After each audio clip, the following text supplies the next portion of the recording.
आज मेरे शिष्य रामबोला के यज्ञोपवीत संस्कार और पंच वैष्णव संस्कार संपन्न होने जा रहे हैं। इस शुभ अवसर पर आप सभी इसे आशीर्वाद देकर भगवान से इसकी सफलता की कामना कीजिए।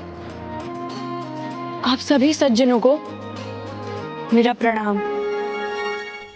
जैसे किसी को जीवन के भिन्न भिन्न चरण में जीवन की कठिनाइयों के ताप का सामना करना होता है, उपरांत जिस प्रकार सोना तपकर कुंदन बनता है, उसी प्रकार तुम भी अपने जीवन के सभी विकारों से मुक्त होकर कुंदन समान पावन हो जाओगे।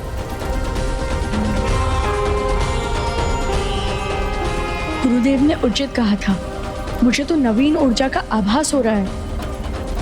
वैष्णव संस्कार का दूसरा चरण है ऊर्ध्व पुंड्र संस्कार, जिसमें मस्तक पर श्री विष्णु चरण तल तिलक धारण कर व्यक्ति अपने आगामी जीवन के लिए विद्या प्राप्ति के द्वार खोलता है, उसे अपने जीवन में उतारने का सामर्थ्य पाता है। अब वैष्णव संस्कार का ये तीसरा चरण है, जिसमें एक नया नाम दिया जाता है। अब रामबोला को वो नाम प्राप्त होगा जिससे वो अनंत काल तक आदर पूर्वक जाना जाएगा। तुम्हारे नए नाम का आरंभ तू से होना चाहिए। ओम पूर्णमदः पूर्णमिदं पूर्णात् पूर्णमुदच्यते। तुलसीदास, तुलसीदास, तुलसीदास,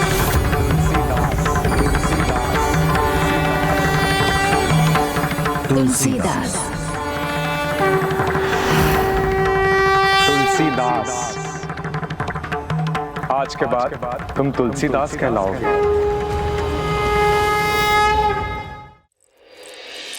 अपना सामान क्यों बांध रहे भैया? अब कहाँ की यात्रा का विचार है भैया?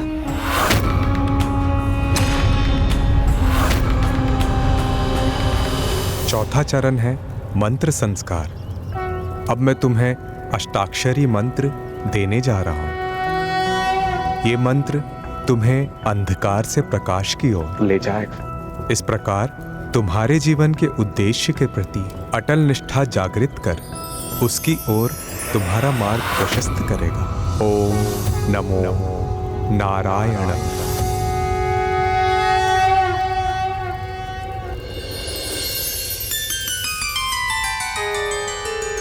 अब वैष्णव संस्कार का पांचवा और अंतिम चरण है यज्ञ। इससे तुम्हारी आत्मा की शुद्धि होगी और तुम वेदों और पुराणों के गुण ज्ञान को सरलता से सीख पाओगे।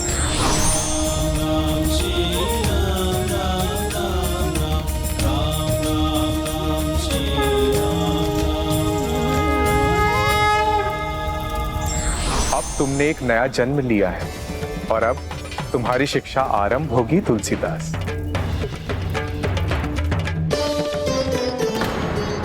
कुछ भी हो जाए, मैं अपने पुत्र को ढूंढकर उसे यहाँ लौटा कर लेके आऊंगा।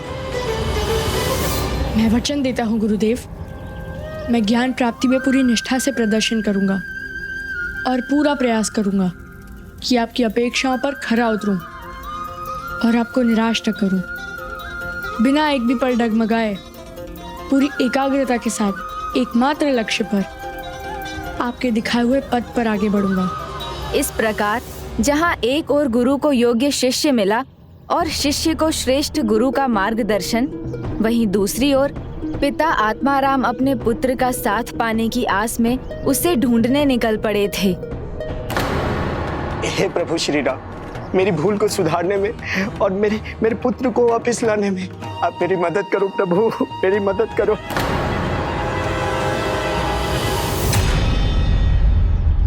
जिसने जन्म से ही अपने पुत्र को त्याग दिया, क्या उसके पिता को उसके जीवन में आने का अधिकार था? प्रायश्चित वो गंगा है जिसमें स्नान करने के बाद व्यक्ति दोष से मुक्त हो जाता है। प्रभु उसे क्षमा दान देते हैं। आत्माराम जी की ये यात्रा प्रायश्चित की यात्रा थी। वहीं दूसरी ओर तुलसीदास जी की यात्रा तुलसी से महान भक्त गोस्वामी तुलसीदास बनने की थी। किंतु ये तभी संभव था जब वो अपने हृदय की सुन प्रभु को पा सके। माता जिस प्रकार अपनी प्रत्येक संतान की इच्छाओं को जानकर उनकी रुचि के अनुसार भोजन तैयार करती है, उसी प्रकार एक गुरु के लिए अति महत्वपूर्ण है कि वो अपने शिष्यों के हृदय की बात जाने। तभी मैं तुम्हारा गुरु, तुम शिष्यों का मार्गदर्शन कर तुम्हें तुम्हारे जीवन के उद्देश्य पाने में समर्थ बना सकूं। अब एक एक कर मुझे बताओ, तुम्हारे हृदय में क्या है? स्वादिष्ट मालपुआ। अपने पिता की मिष्ठान की दुकान के सभी स्वादिष्ट मिष्ठान मेरे मुख में आ जाए और बिना मेरे कुछ किए आते ही जाएं और मैं उनका आनंद लेते ही जाऊं, लेते ही।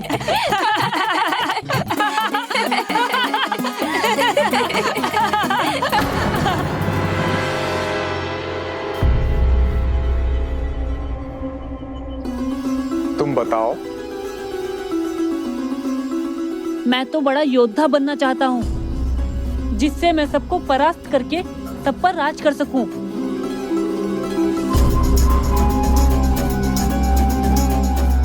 तुम बताओ। गुरुवर, मैं महाज्ञानी बनना चाहता हूँ। मेरे से ज्यादा ज्ञान किसी के पास ना हो, जिससे मैं राजा का सलाहकार बन सकूं। जैसे मेरे पिता के सामने सब झुकते हैं, वैसे मेरे सामने भी सब झुके।